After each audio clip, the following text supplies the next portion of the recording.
L'homme apprend de ses erreurs et le sage apprend de celles des autres. Voilà pourquoi, mesdames et messieurs, aujourd'hui, je vais répondre à toutes ces questions auxquelles j'aurais aimé avoir une réponse pour éviter de faire des erreurs dans la prise de parole en public. Mesdames et messieurs, bonjour, c'est Gaël Rapidisson, champion de l'océan Indien en art oratoire et débat en 2020 et prix du meilleur coach lors du championnat mondial de débat francophone de l'AE. Allez, c'est parti pour tirer une nouvelle question.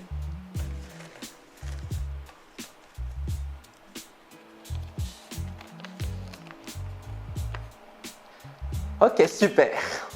Donc la question du jour, mesdames et messieurs, c'est quoi dire pour calmer un débat qui dégénère? Voyons ça tout de suite. Mesdames et messieurs, un débat qui dégénère commence toujours de la sorte. D'abord, on a au moins deux personnes qui discutent autour d'un sujet.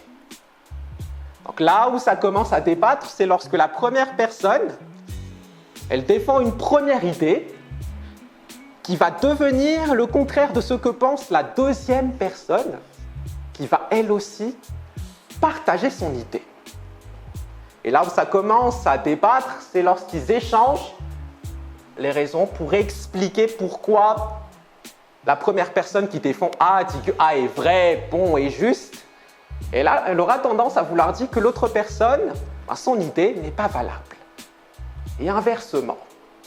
Donc c'est là où ça va commencer à dégénérer, c'est là où ça va commencer à s'énerver lorsqu'on se concentre, mesdames et messieurs, sur ce qui nous divise. Mais sachez, mesdames et messieurs, que derrière tout débat, il y a un objectif.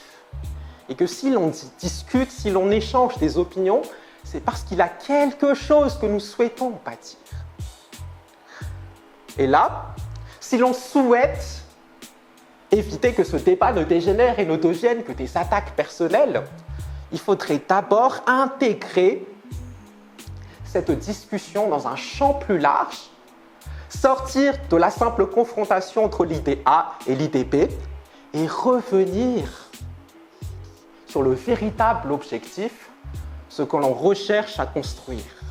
Donc là, on aura une nouvelle idée C qui sera la plus importante.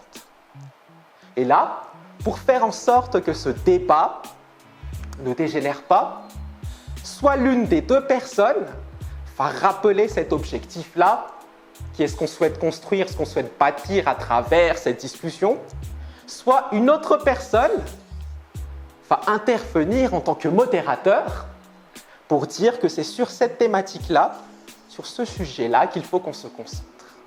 D'où l'importance d'un modérateur dans les discussions.